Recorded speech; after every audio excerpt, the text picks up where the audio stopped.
Congress party जिसका इक़्तिदार गली से लेकर के दिल्ली तक और जिस पार्टी के कामों की सराहना आज वो लोग जिन्होंने कांग्रेस पार्टी छोड़ करके राष्ट्रवादी पार्टी में शमूलियत इख्तियार की, वो कहते थे कि गली से लेकर के दिल्ली तक हमारी सरकार और काम और विकास हमारी पहचान है।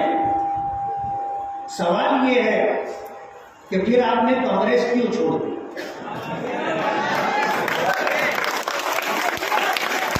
क्या तो आप जो बात कहते थे वो बात गलत थी, और अगर वो बात गलत नहीं थी तो सवाल हमारा अपनी जगह कायम है कि आपने कांग्रेस पार्टी छोड़ी क्यों? कांग्रेस पार्टी ने आपको 2 मरतबा आमदार बनाया, कांग्रेस पार्टी ने आपके बेटे शेख आसिफ को आमदार बनाया, कांग्रेस पार्टी ने आपको कारपोरेशन में मेयर बनाया, आपकी अहलिया को 1 से ज़ायद मरतबा मेयर बनाया, आपके बेटे को मेयर बनाया, आपके भाई को स्टैंडिंग कमेटी का चेयरमैन बनाया। पार्टी ने आपको क्या नहीं दिया? इतना सब कुछ मिलने के बाद आपने अगर पार्टी छोड़ी है तो आपको ये जवाब देना होगा, मालेगांव की आवाम को ये बताना होगा कि आपने कांग्रेस के ताल्लुक से जो बात कही थी कि कांग्रेस पार्टी काम करने वाली पार्टी है और कांग्रेस पार्टी गली से लेकर के दिल्ली तक है और हम काम पर यकीन रखते हैं और काम और विकास हमारी पहचान है, फिर आपने ये रास्ता तब्दील क्यों कर दिया? मैं आपको बता दूं बहुत सफाई के साथ, अच्छा 2007 का इलेक्शन था, 28 सीटें हमने चुनवाई और हम बेसहारा थे, किसी बड़ी सियासी पार्टी का हमको सपोर्ट नहीं था। हम तो अपने रब पर भरोसा करके और आपको साथ लेकर के इस शहर में बदलाव आना चाहिए उसके लिए मैदान में उतरे थे। लोगों ने हम पर एतमाद किया। हम मजहबी, समाजी, इस्लाही और मिली काम करने वाले तबके से ताल्लुक रखते हैं, लेकिन शायद अल्लाह को ये मंजूर था कि सियासी मैदान में भी आकर के हम लोगों का काम करें। अल्लाह की ये मर्जी थी, हम आए, 28 सीटें अल्लाह ने अता की और कांग्रेस पार्टी तमाम तर वसाइल के साथ सिर्फ 29 सीटें हासिल कर सकी। और मैं आपको बता दूं, हमने कांग्रेस के खिलाफ, हमने जनता दल के खिलाफ इलेक्शन लड़ा था। अब जब रिजल्ट आया तो हमारे पास शिवसेना ऐसी पार्टी थी कि जिसके खिलाफ हमने इलेक्शन नहीं लड़ा था। हम उनके पास गए और जाने के बाद हमने ये कहा कि हम आपके साथ पेट करके कारपोरेशन के अंदर कामकाज करने के लिए सत्ता बनाना चाहते। लेकिन मुसीबत ये थी कि शिवसेना के लोगों ने हमको तालिबान कहा कि ये तालिबान है। इलेक्शन में उन्होंने हमको तालिबान का नाम दिया था। हम जब उनके पास गए तो वो लोग सटपटा गए कि ये हमारी ऑफिस में कैसे आ गए। हैरत की बात ये है और आपको खुश होना चाहिए कि वो अपना ऑफिस खाली करके बाहर चले गए, हम अंदर बैठे। बात मालेगांव से नासिक तक गई। हम नासिक भी गए। नासिक में शिवसेना का इख्तियार था, उनका मेयर था और कारपोरेशन के पीछे उसका बंगला है। उस बंगले के अंदर उस वक्त जो मेयर था वो था। हम गए तो एक तरफ बाला साहब ठाकरे की छत, जमीन से लेकर छत तक की तस्वीर थी और दूसरी तरफ शिवसेना की तस्वीर थी। हम वहां गए, वो लोग भी ऑफिस छोड़ के चले। हमने उनके साथ मिलकर के कारपोरेशन में इक़्तिदार लाने की कोशिश की, लेकिन कहते हैं ना कि माजी आदमी का पीछा नहीं छोड़ता। जो बात कह चुके थे वो उनके गले की हड्डी बन गई। लेकिन एक मोड़ आया कि वो हमारे साथ पेट करने के लिए तैयार हो गए, लेकिन हमारे साथ धोखा हुआ और उस धोखे ने हमको ये सबक दिया कि सियासत में किसी पर एतमाद और भरोसा नहीं करना चाहिए।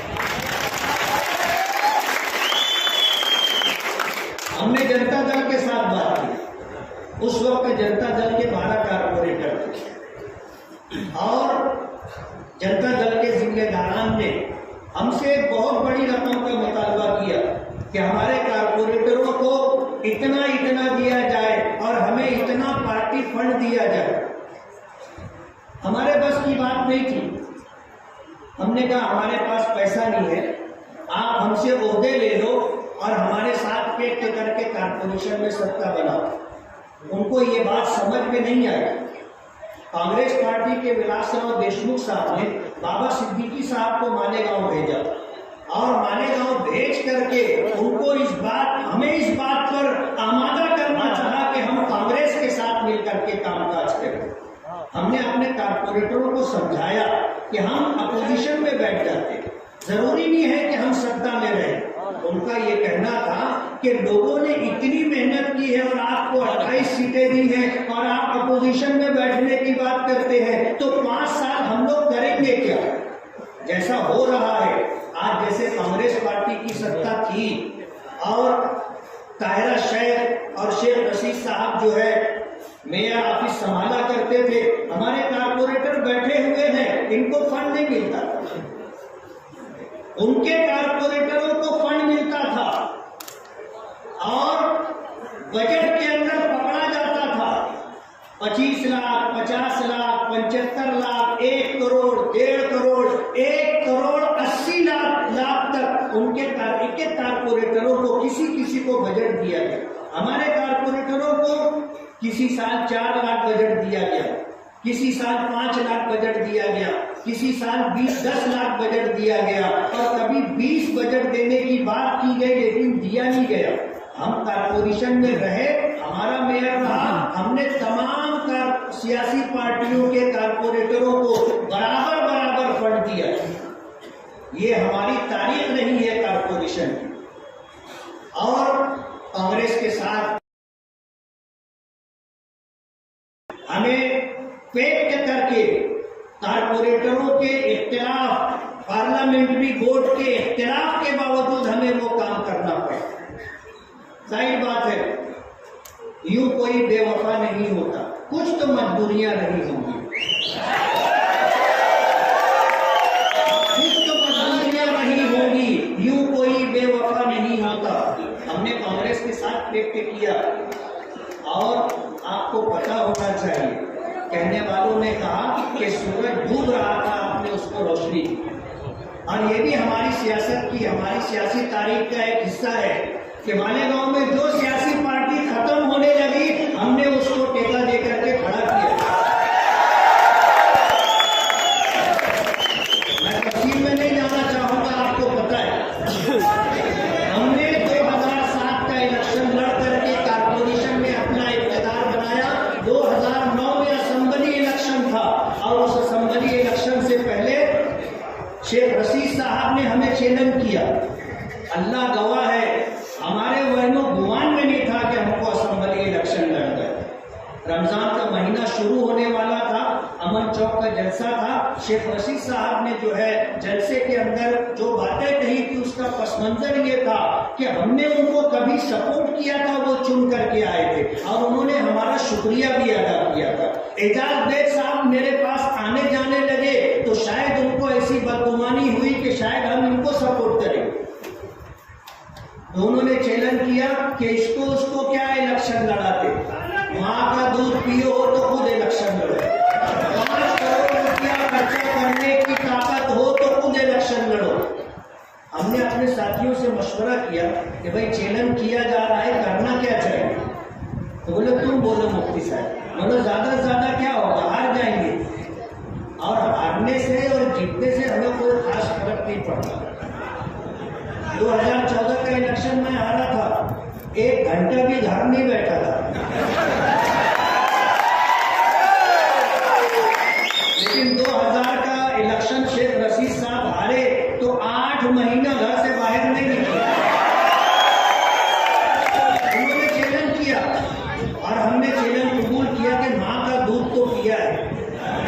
5 करोड़ रुपया आज बहुत लोग हैं जिनके पास है, वो खर्चा कर सकते हैं। पैसा खर्चा करके इलेक्शन जीतना कोई बड़ी बात नहीं है। हमने लोगों से ये कहा कि अपने जमीन की आवाज पर शहर में तब्दीली के नाम पर एक वोट दो और अपनी हलाल कमाई का 1 रुपया दो।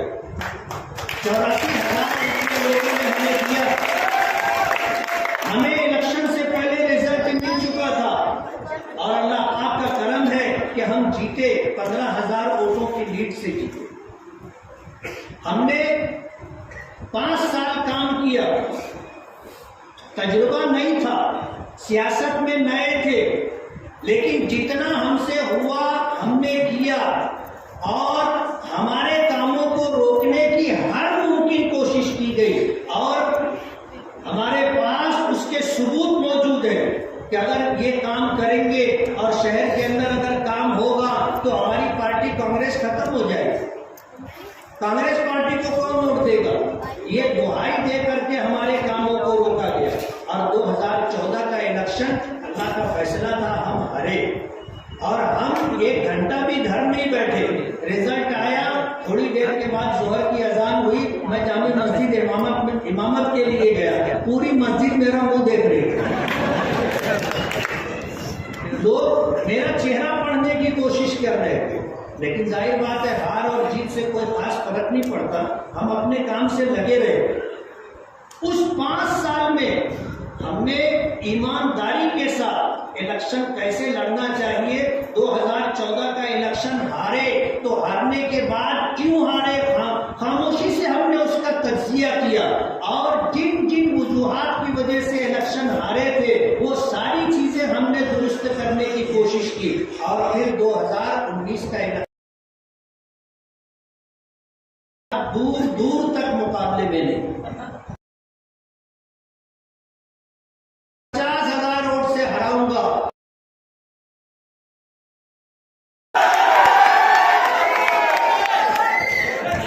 फिर 50,000 से 45,000 पे आए, 40 पर आए, 30 पर आए, 20 पर आए, 10 पर आए, 5 पर आए और फिर कहने लगे कि 2-4 हजार से जीत और हार होगी। आप लोगों का ताउन था, अल्लाह का फजल करम था, 40,000 वोटों की लीड से चुन करके आए।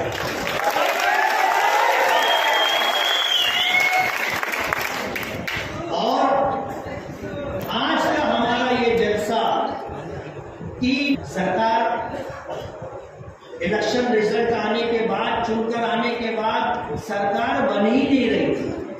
आपको पता है कई महीने निकल गए, शिवसेना बीजेपी का झगड़ा चलता रहा, सरकार नहीं बनी और महीनों गुजर जाने के बाद सरकार बनी तो कोरोना साहब आ गए। अच्छा, हमारे लिए नहीं, सिर्फ हमारे गांव के लिए नहीं और सिर्फ महाराष्ट्र और हिंदुस्तान के लिए नहीं, पूरी दुनिया अपनी जगह खड़ी हो गई, सबको पता है। और सरकार के पास पैसे नहीं थे, एक्स्ट्रा फंड देने के लिए कुछ नहीं था, जो भी आमदनी सरकार को हो रही थी वो सब कोरोना में खर्च हो रही थी। हमको भी इस बात का पाबंद किया गया था कि आपको आमदार निधि जो मिल रही है, एमएलए फंड जो मिल रहा है, उसमें से आपको 50 लाख रुपया देना है। जब 2 करोड़ रुपये का बजट था, 2 करोड़ रुपये में से 50 लाख रुपया देना है और जब दूसरा साल आया तो फिर हमें पाबंद किया गया कि आपको 1 करोड़ रुपया देना है। तो हमने 1 करोड़ रुपया दिया और आपके लिए खुशी की बात होगी कि पूरे महाराष्ट्र के अंदर सबसे पहले कोरोना से मुतासिरीन मरीजों की सहूलत के लिए 50 लाख रुपया मालेगांव में मैंने दिया।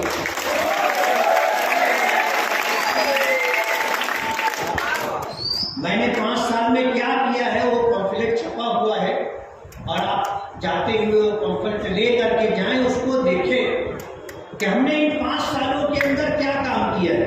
मैं आपको बताऊं, हमने क्वालिटी में काम किया और पहला काम हमने इस्लामपुरे में आरसीसी सीमेंट रोड का काम किया। उस रोड के बनने के बाद फिर मालेगांव में अल्हम्दुलिल्लाह बेदारी आई और अब सीमेंट रोड अच्छा क्वालिटी में बनने लग गया।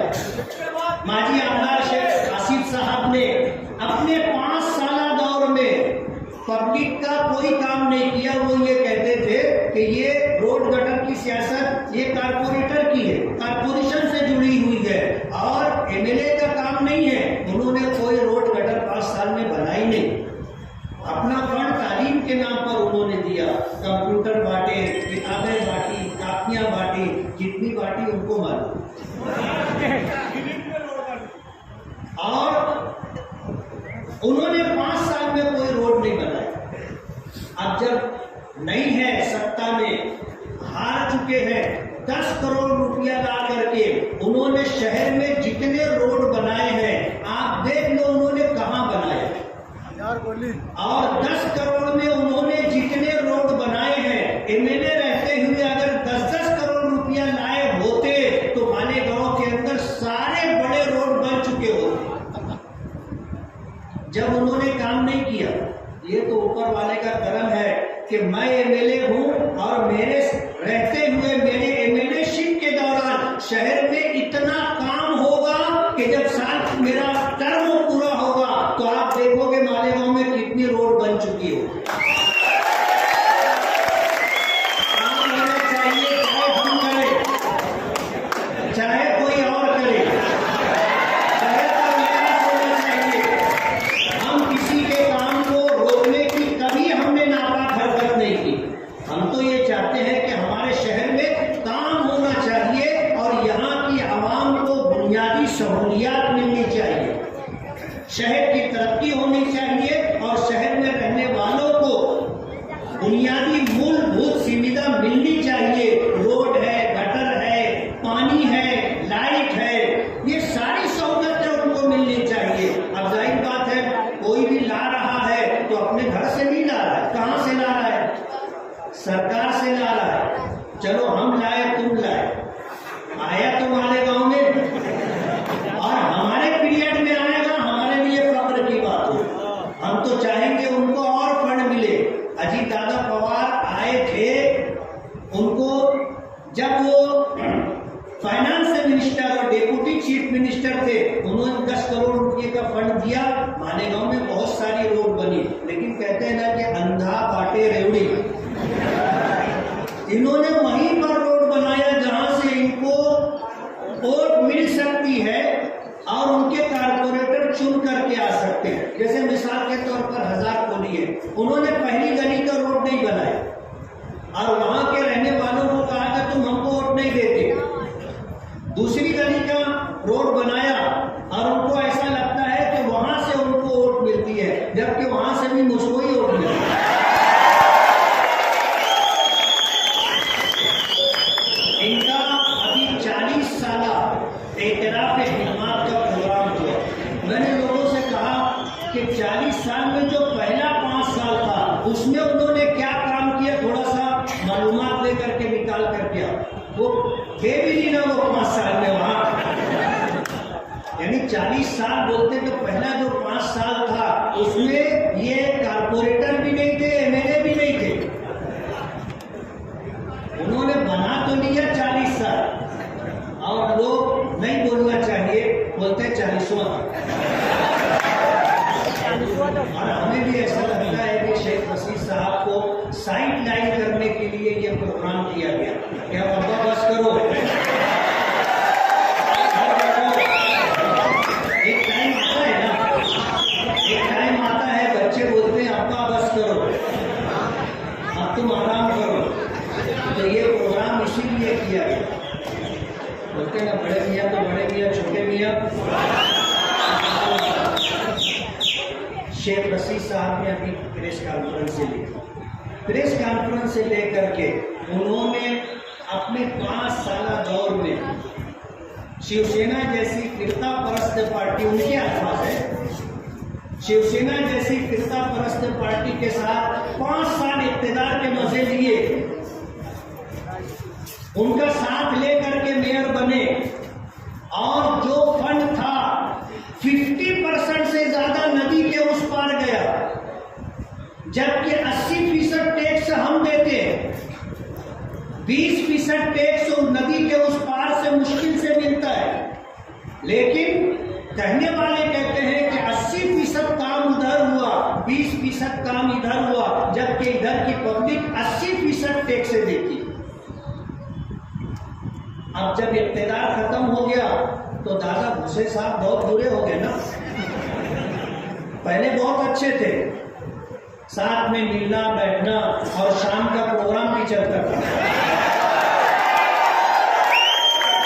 बहुत अच्छे थे।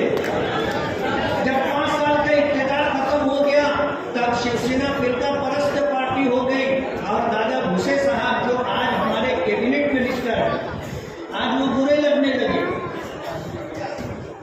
अब जाहिर बात है कि जिस वक्त उनको अपना इख्तिलाफ बताना था उस वक्त नहीं बताया। 5 साल इख्तियार का मजा ले लिया और मजा ले लेने के बाद जो है जब टाइम पीरियड खत्म हो गया तो उनकी मुखालफत शुरू कर दी। शेख आसिफ साहब जो है कारपोरेशन में मेयर थे, आज लोग हमसे बोलते हैं कि ये नल पट्टी मालेगांव में नासिक से ज्यादा है, मालेगांव में अहमदनगर से ज्यादा है, मालेगांव में नल पट्टी जो है औरंगाबाद से ज्यादा है, धुलिया से ज्यादा है। क्यों ज्यादा है आपको पता है? शेख आसिफ साहब मेयर बने थे और जब वो मेयर बने तो मेयर बनने के बाद उन्होंने पानी पट्टी के लिए जनरल बोर्ड में ऐसे इस बात को मंजूरी दी कि हर साल के पानी पट्टी बढ़ेगी। कितने %? 5%। अब जाहिर बात है हर साल 5% नल पट्टी बढ़ती जा रही है और बढ़ते बढ़ते आज नल पट्टी इतनी हो गई कि दूसरे बड़े शहरों में इतनी नल पट्टी नहीं है जितनी नल पट्टी हमको देनी पड़ रही है। और आपको पता है रोजाना हमको पानी नहीं मिलता, हमको पानी एक दिन नाले से मिलता है और जब पानी कम पड़ता है तो 2 दिन नाले से पानी मिलता है और नल पट्टी हर दिन पानी मिले उस हिसाब से वसूल की जाती है। अभी जो है शेख रशीद साहब ने प्रेस कॉन्फ्रेंस से ली और प्रेस कॉन्फ्रेंस से लेकर के उन्होंने घर पट्टी की बात की। मैं आपको बताऊं ये घर पट्टी का विषय उन्होंने खुद ही मेयर की सिफारिश से जनरल बोर्ड में रखा था और उसको मंजूरी दी के पट्टी के लिए घर पट्टी के लिए सर्वे कराने वाली जो टीम मालेगांव में आई है ये इनकी लाई हुई है। और आपको ये भी बता दूं कि जिन्होंने अपने घर का सर्वे करा लिया उनकी घर पट्टी 2 पट 3 पट 5 पट तक आएगी। हमने इसकी मुखालफत की कि जो सर्वे करने के लिए आए उनको सर्वे मत करने दो, वरना आपके घर पट्टी इतनी बढ़ करके आएगी कि आपकी आंख खुल जाएगी। आज शेख रशीद साहब घर पट्टी बढ़े उसका विषय वो जनरल बोर्ड में लाने वाले मेयर की सिफारिश से आया और उनके रहते हुए इसे मंजूरी मिली, आज मुखालफत कर रहे। आपको उसी वक्त तो रोकना चाहिए था ना। और चलो आखिरी जो आपने जनरल बोर्ड की मीटिंग ली थी कम से कम उसमें तो जो है अपनी पिछली गलती दुरुस्त कर लेते, ये उन्होंने नहीं किया। आज लोगों को मालेगांव के लोगों को बेवकूफ समझ रहे और मालेगांव के लोगों को ऐसा समझ रहे हैं कि इनको कुछ समझता नहीं है। हमने सियासत में आ करके इस्लाही सियासत के साथ लोगों को ये समझने का मौका दिया कि अंदर बैठे रात के अंधेरे में बंद कमरे में एंटी चेंबर में होता क्या है, हमने लोगों में उजागर कर दिया। तो लोग बोलने लगे ये मौलाना को कहाँ वोट दे रहे यार, ना ये देते ना लेने देते, ना ये देते ना लेने देते, इस तरह की बातचीत हो रही। मैं ये कहना चाहता हूं कि इन 1 साल के अंदर हमने जो रोड रास्ते बनाए हैं और 1 साल के अंदर हमने जो काम किया है आप देख लीजिए, आप इंशाअल्लाह मुतमईन होंगे। मालेगांव शहर एक ऐसा शहर है जिसे लोग कहते हैं कि ये जज्बाती शहर है। 12 नवंबर का जो मामला हुआ था, 12 नवंबर के मसले में शहर को पता है कि हमारे आका सरकार दो आलम सल्लल्लाहु अलैहि वसल्लम की शान मुबारक में गुस्ताखी की गई थी और रज़ा-ए-कैदी की तरफ से ये आवाज उठी थी कि हमें शहर बंद करके अपना एहतजाज दर्ज कराना चाहिए। मालेगांव की एक सियासी मजहबी समाजी मिली तंजीम ऐसी नहीं थी जिसने मुखालफत की, सबने तायीद की थी। और मालेगांव की तारीख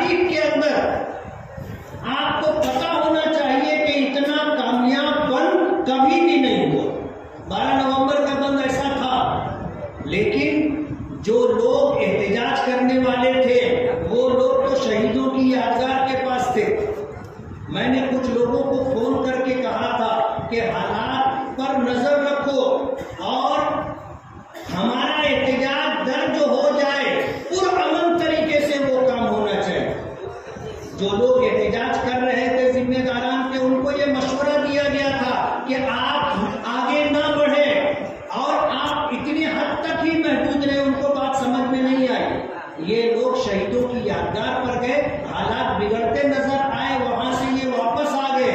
कुसुम्बा रोड की तरफ से जुलूस आया था ना, वहां से जुलूस आया और जुलूस ने आकर के जो हंगामा किया, उस हंगामे की वजह से हालात बिगड़े।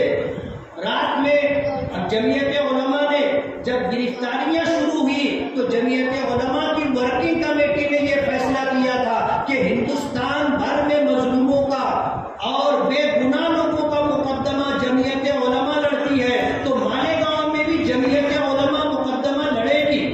हमारे ये अब्दुल मालिक बकरा ये अपना वक्त फारिग करके नासिक सेंट्रल जेल गए और जो गिरफ्तार शुदा लोग हैं उनसे वकालतनामे पर दस्तखत ली और आने के बाद ये मामला सियासत की नजर हो गया।